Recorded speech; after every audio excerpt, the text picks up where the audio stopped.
Hello, everybody out there. You are listening to The Local Lens, the podcast from the Powell County Health Department and Kentucky Rio, where we go inside our community's experience with the drug epidemic.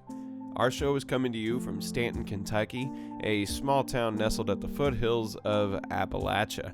And in this episode, we are going to be featuring a new healthcare provider that has just opened up its doors in 2022 in Stanton, right on Main Street. It's Raven Rock Health and Wellness. They are one of several places that have been popping up around the state recently that are offering these wraparound services where you can come in for just about anything you need, and they can at least help you get started with getting some treatment for it. Well, let's go on and start this interview. We're going to be pretty straightforward in this episode. I am your host, Nate Brooks, and you are listening to The Local Lens. These are our people using our voices, telling our stories, because no one sees it like we do.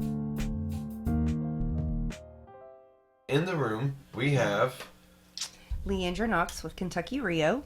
All right, and Tim Webb, who's taking photos of things today, and Hi, I'm Heather Deel. I'm a nurse practitioner at Raven Rock Health and Wellness. And how long has Raven Rock been established? Actually, Raven Rock was just established in 2022. Okay. We are new to Powell County, but we're not new to Powell County. Okay. Because my colleague, Georgette Green, and I, we have both been previous nurse practitioners in Powell County. Okay. And so it was our goal to come back to Powell County, but in our own clinic. And your own clinic is a mental health specific clinic? Or No, you know, and okay. a lot of people kind of think that we're mental health, and we've kind of got stigmatized as mental health, but we're not. Okay. We are a mental health clinic. Georgette is mental health certified. Mm-hmm. She does do mental health. Yeah. We have days in the clinic that she goes upstairs and works out of the office and does just mental health all day. Mm-hmm. However, I am not mental health. I do addiction medicine. Okay. I treat patients that struggle with addiction, anything from alcoholism, opiate addiction, methamphetamines, seeing more and more gabapentin addiction, benzo sedatives. So any type of addiction I deal with. Georgette also treats addiction. But we're a primary care clinic. I am a family nurse practitioner. She is a family nurse practitioner. Okay. We both treat chronic conditions, hypertension, diabetes. We see a lot of COPD in this community, black lung. Mm-hmm. We treat kids, adults of all ages, from infants to the elderly. And we save room on our schedule every day for walk-ins. So we also treat acute illnesses. We see a lot of strep throat, ear infections, COVID, flu. We do all those screenings. We have capability to screen for your acute symptoms as well. Okay. So we are a jack of all trades. We have counseling services. Yeah. We have counselors on board. We do counseling. Okay. All of our patients that struggle with addiction get counseling at our clinic. And we also have that available to people that have mental health issues, anything from grief counseling to just counseling for bipolar or PTSD. Okay. All right. Yeah, that's a list, isn't it? I mean, we are. We're officially, we do a little bit of everything in our clinic. Don't you also have case managers? Absolutely. We have case managers. And speaking of that, we're actually hiring for another case manager. Okay. Since starting our practice, we are just growing and just now starting to bust at the seams. Well, there you go. Mm-hmm. Georgette, thanks. Georgette opened the doors in August, and she got started in August, and she was the first one on board because I was still at my previous employer. I was there until November. I couldn't get out of, out and get back here till November. So Georgette started first by herself, and she was trying to do it all herself. And from the time that she got there until November, we were already starting to grow. But by the time I came on in November, I came on almost with a full schedule. Like I already had appointments standing out for 2 weeks when I came in the doors. Yeah. But we have case management. We're hiring for another one because our case manager we've got, she's getting full. Yeah. Mm-hmm. Yeah. Which, that is surprising. I don't know much at all about what it takes to start a new healthcare providing place, but it doesn't seem like something that just floods the building whenever you open the doors. No, it doesn't. And there's a lot that goes into it. She and I, we prepared for about 6 months before the doors ever opened. I mean, we had to find a name. You would be surprised how hard it is to find a name that you're going to be happy with. Yeah, Raven Rock isn't necessarily what you would think for, it's not well, what is the official title, I guess? We are Raven Rock Health and Wellness. Health and Wellness, okay. And the reason we have Raven Rock is because we wanted to be tied to the community. And, Raven Rock is part of the community. So the health is the primary care part, and the wellness is the whole person, including the mind. Yeah. Okay. And so that is the mental health portion of the name. Nice. And was that a part of, the founding dream driving this? Or what made you all be like, we have to start this facility? Well, we kind of knew 2 years ago when we left Powell County that we wanted to be back in Powell County. She and I both could not return to the area for 2 years because of previous contract issues. We had to kind of stay out of the county for 2 years. But that was our goal. Yeah. She went and got her mental health degree. We both went and worked other places and got more experience. And the goal was always to kind of come back and open a clinic. So earlier in the year, she called and said, hey, I finish up in May. And are we going to do this? And I said, well, absolutely, we're going to do it. We said we're going to do it. And so we started looking for a name, looking for a place. It's not that easy to find a place in Powell County. As people would say, the pickings are slim, okay?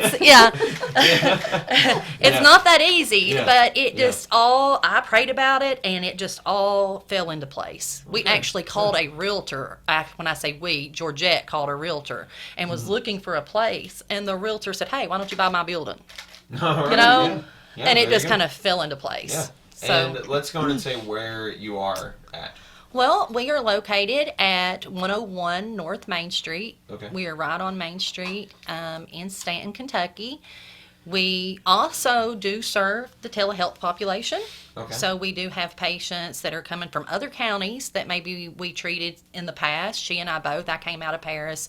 Georgette came out of Moorhead from our last jobs. And we kind of, some patients want to follow you or whatever, or may live closer to your current clinic.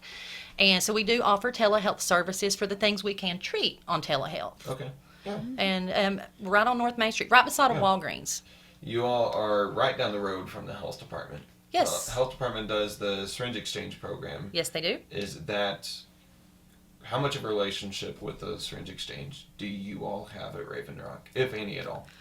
Well, of course, we provide those resources to people. We want people to know where that is in the community. Okay. We don't do syringe exchange ourselves. Yeah. However, that is where our case managers do come into play. Our case managers are great resources for our patients. That is the person they go to if they need anything, like if they need to be referred to another doctor, if their insurance is lapsed, they need Medicaid, help getting signed up for food stamps. If people need help with their electricity, or if they've lost their jobs, we help write resumes. We do so much. We will help you get enrolled in school. Yeah. Whatever the need is. So where do you get patients from? People don't just... I guess you are locaed, right? Well, we have a great location. Yes, we're right on Main Street. Very visible. First of all, we do have a history in Powell County, so we did already have some patients that knew who we were. Okay.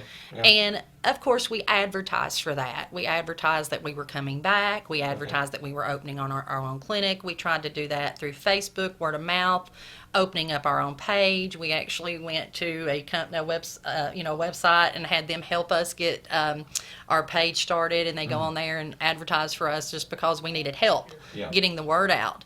Yeah. Everybody I know in my family is like, share this, share this, share this. And so word of mouth, they knew that we were coming back. And then, of course, we've been trying to be active in the community. We've been trying to go to the schools. We sent backpacks to the schools when school started. Okay.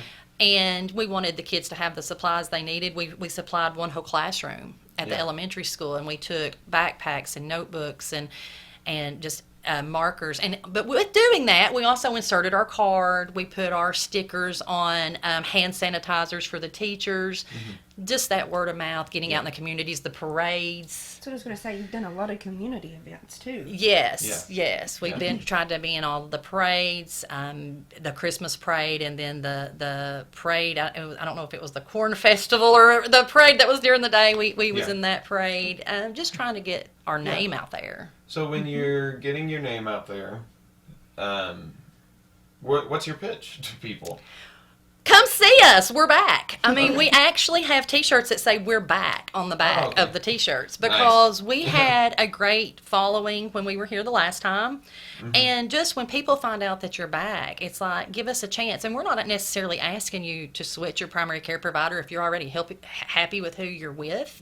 But we do offer those walk-in services because I see patients, we kind of share patients in this community, doctors here. I mean, it's not like this big, huge competition. We actually share patients. We get patients from Red River and other places that need mental health services. They'll send them patients to us and they say, hey, can you help this person? Well, we don't go try to poach that patient to come to us. We treat their mental health, and if they're happy at Red River, we're happy with that. But patients need to know that we're here. If you're sick and you have a primary care provider and you can't get into your primary care provider, give us a call. We take walk-ins. We'll be happy to treat your strep throat. We'll be happy to treat your kid's ear infection. That doesn't mean that you can't have to change your primary care provider. It just means we offer that service in the community so that you don't have to drive to the ER in Winchester or Mount Sterling. Yeah. Okay. Yeah. So if you're looking at the changing landscape of what providing health care in Stanton, Kentucky has looked like, because you helped start Stanton Family Clinic. Yes, I did. Yes, I did. And we'll dive into that in a minute too. But has it become? This might just be because I was not paying attention to what healthcare provisions there were a few years ago. But has it become more accepted for mental health to be being provided places? Is that more widespread now than it used to be, or is it just kind of? It's always been there. People just didn't talk about it, or years ago when I started in Stanton and I came over, I was working for Community Family Clinic, and Dr. Cassis moved into this community with Stanton Family Clinic, and I came over with him. It was his clinic, not my clinic. It was his clinic. Let me be clear.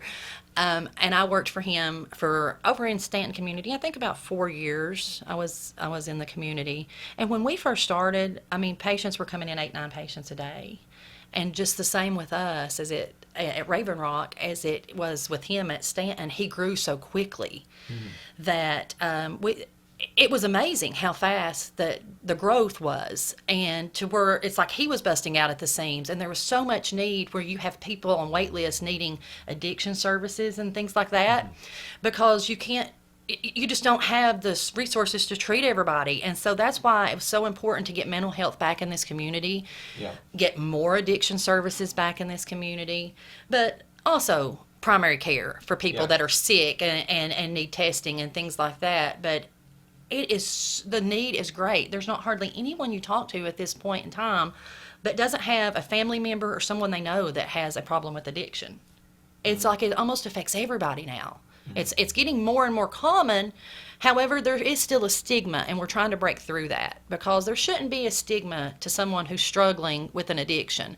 It's a disease. It's a disease process. It changes the brain. It changes the way the chemicals in your brain.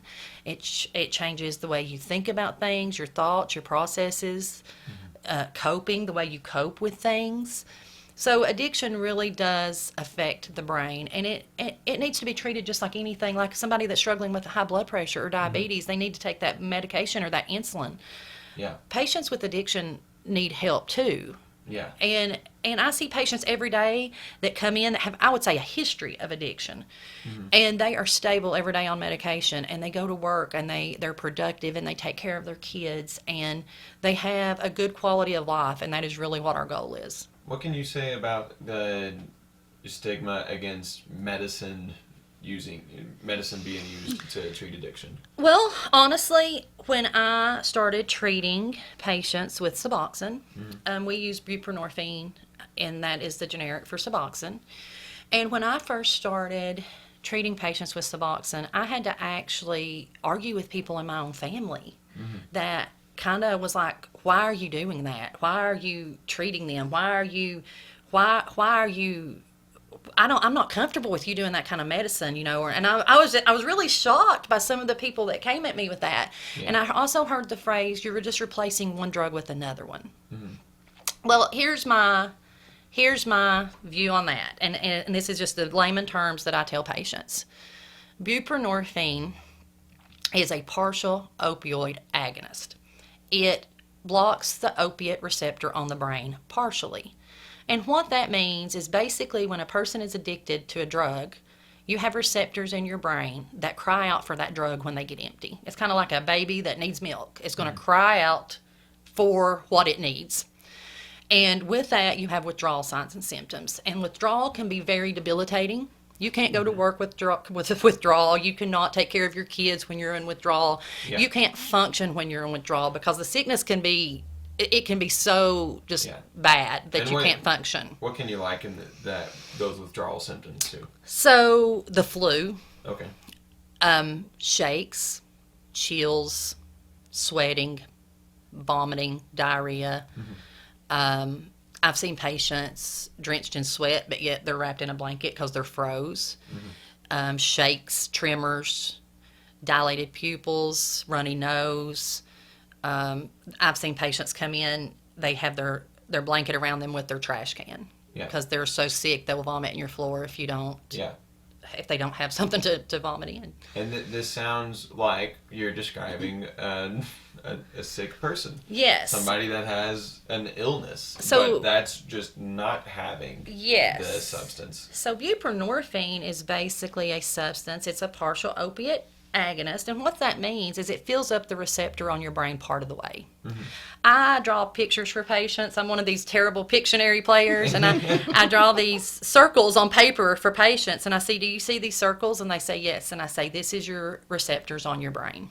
It cries out for that opiate. When you take Suboxone or buprenorphine, it is like putting a triangle in the round hole.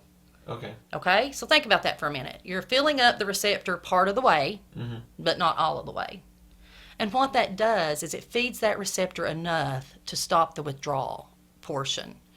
Okay, so the patient can get up, they can put that medication under their tongue, let it dissolve, wait, and it helps fill up the receptor enough that they don't get the euphoria, they don't get the high, but it fills up the receptor enough that the withdrawal symptoms go away.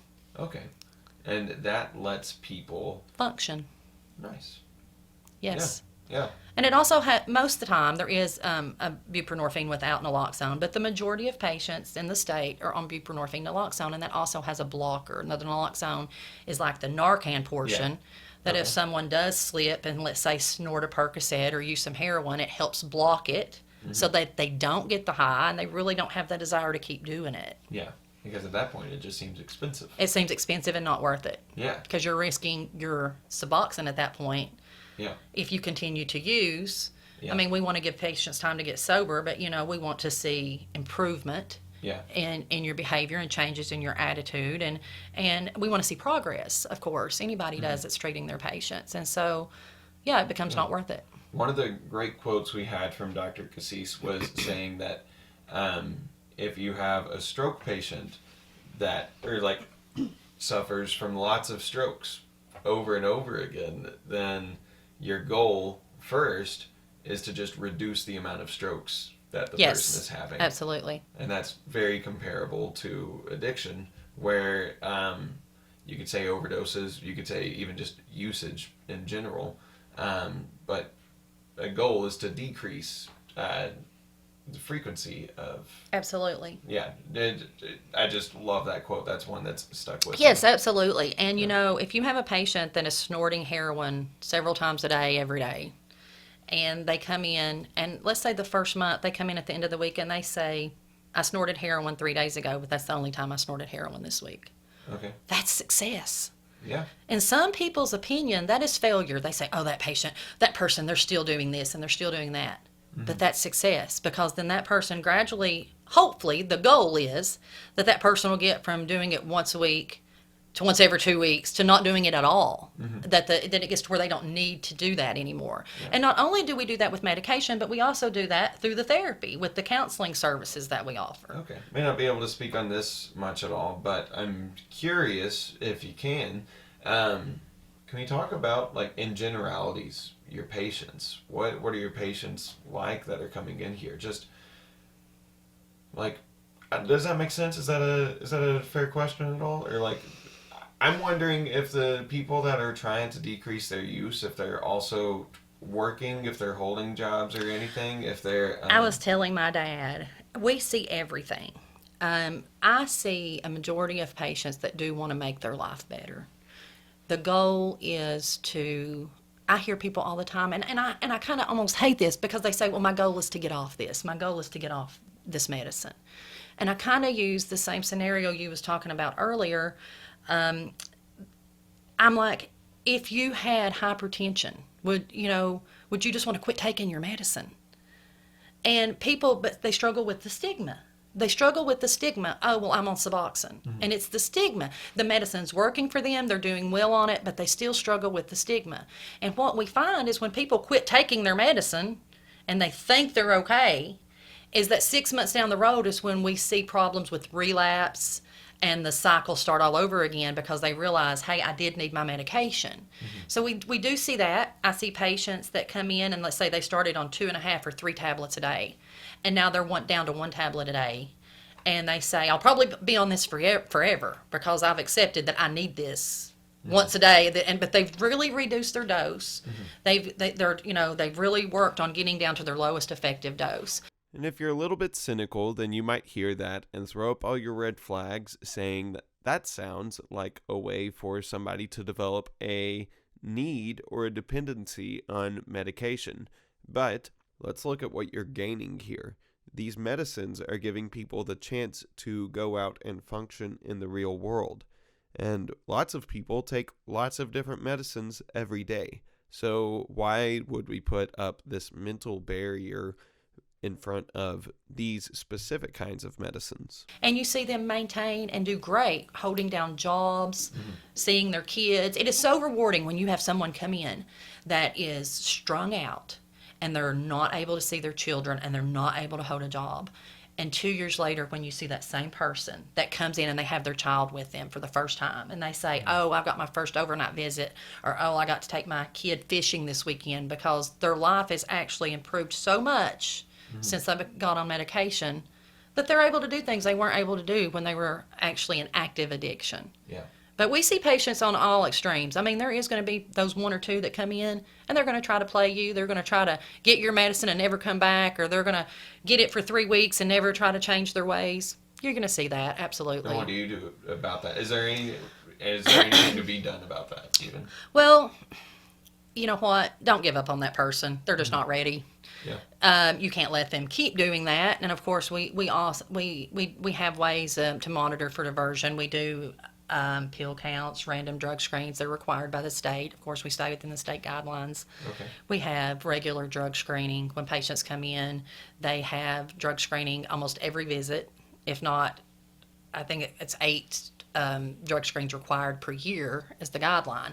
But we go over that. I mean, any clinic does, because, I mean, you have these patients, and you think you give them this medicine. When these patients first come in, well, they're coming in on a weekly basis. Mm-hmm. It's a once-a-week type deal when patients come in struggling with addiction. They come in and see us once a week, and then they see their counselor once a week. And then as they do better, their visits lessen. You go out to 2 weeks, you go out to 4 weeks. Mm-hmm. So you have patients that are coming in weekly, bi-weekly, and monthly. Mm-hmm. So you have them kind of there on all spectrums, and it's just based on patient need, on where they're at with their addiction.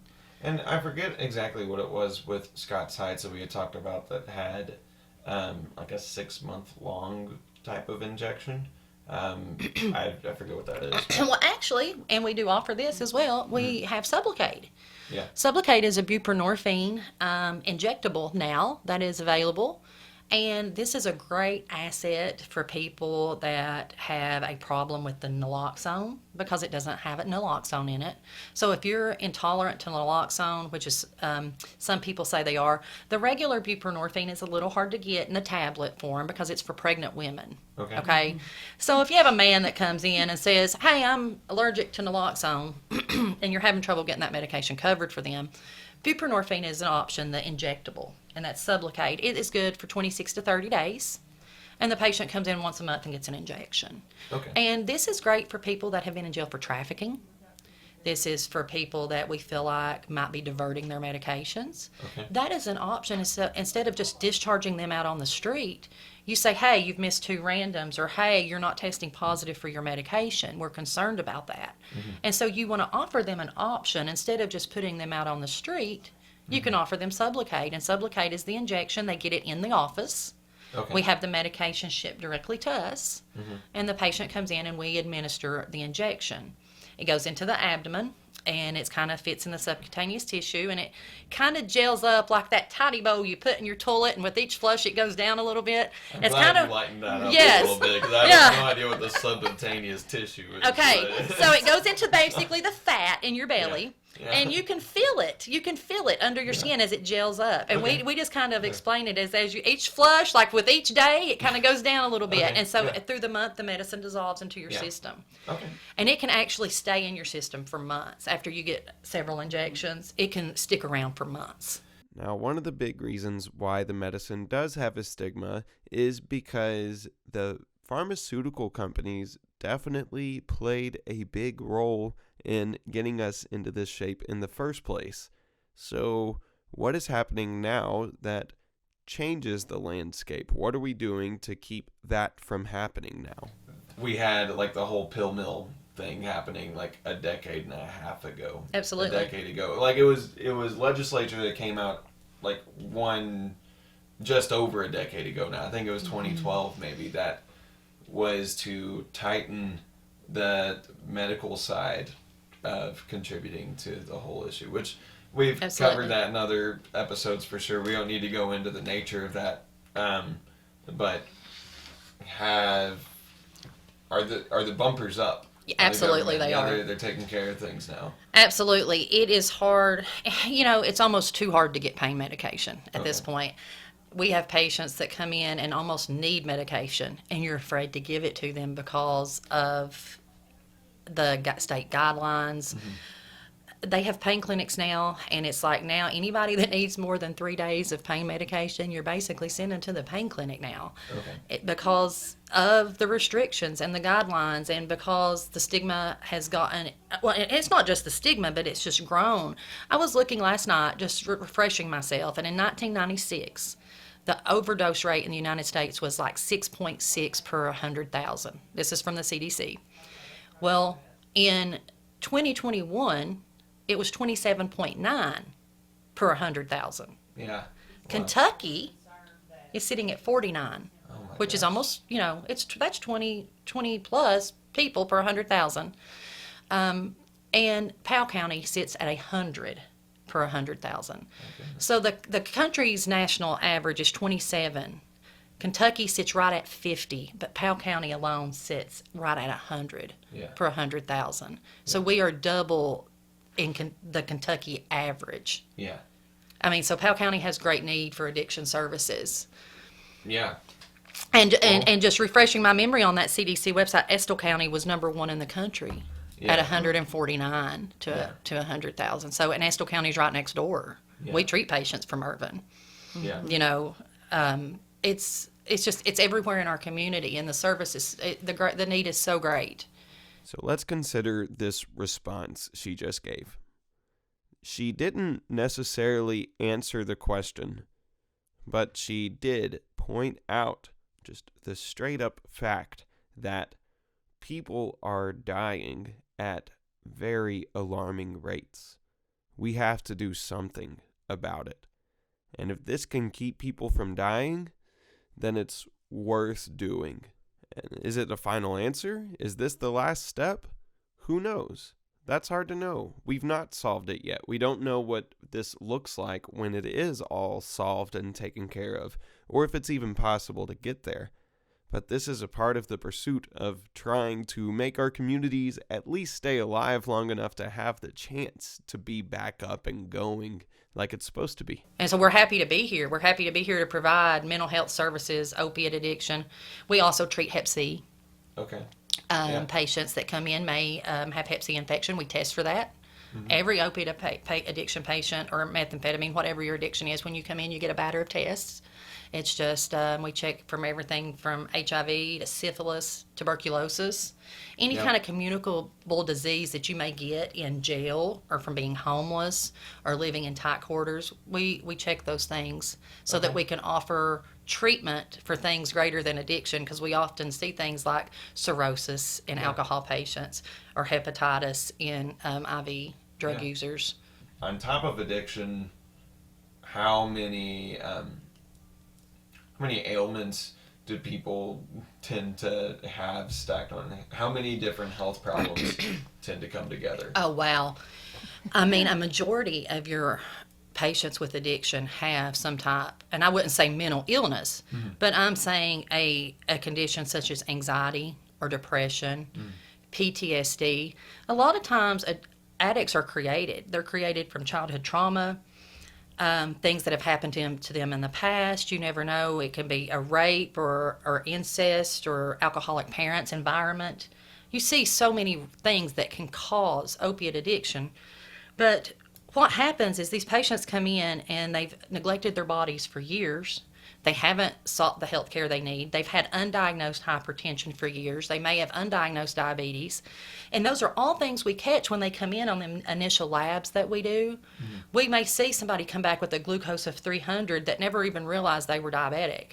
We may have that first person that comes in and their blood pressure is really high, and we think, okay, well, this might just be because they're in withdrawal or whatever. Mm-hmm. But as they come back in the following weeks, we will realize, wow, this patient really needs to be on high blood pressure medication. Mm-hmm. Yeah. And then we realize this patient, now that they're sober, they're starting to think about, wow, I really did this to my mom or dad, or I really did this to my kids, or I've alienated family members for this reason or that reason.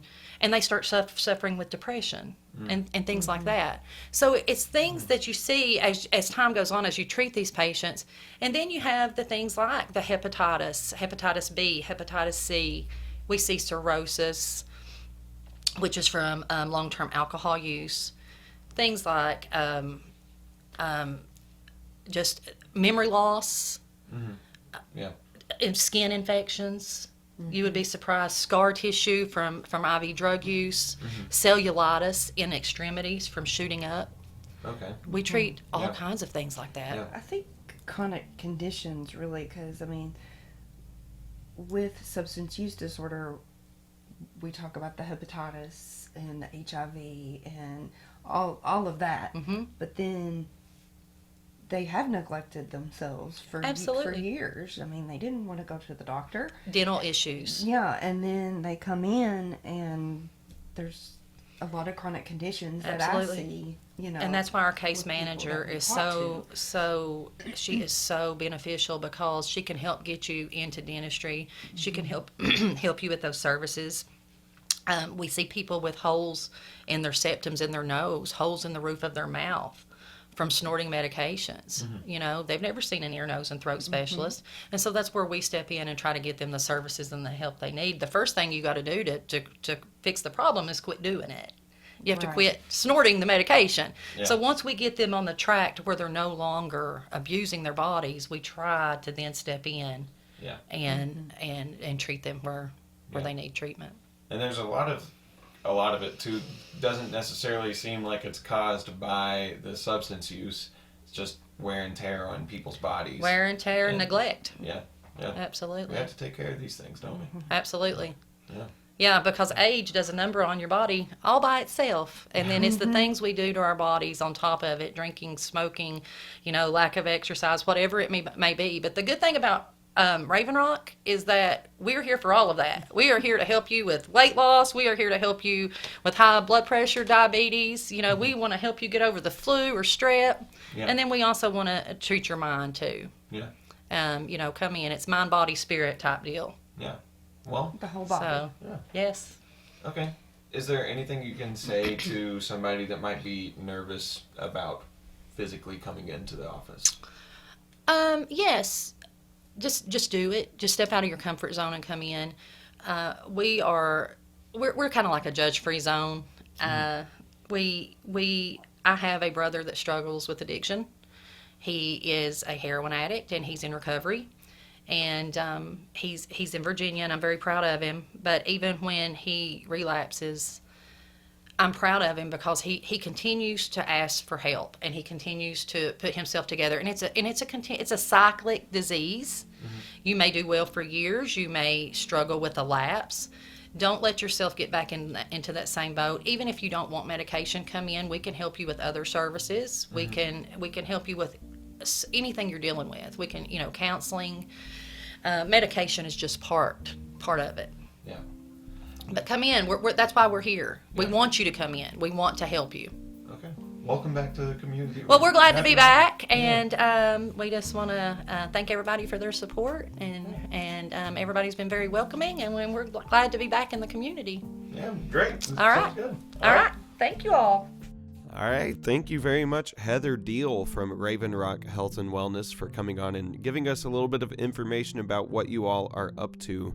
These kind of services being provided in small towns in rural Appalachia, Kentucky, is really a sign of improvement. That is such a victory for the people of that town, because these people now have access to direct ways to start getting better.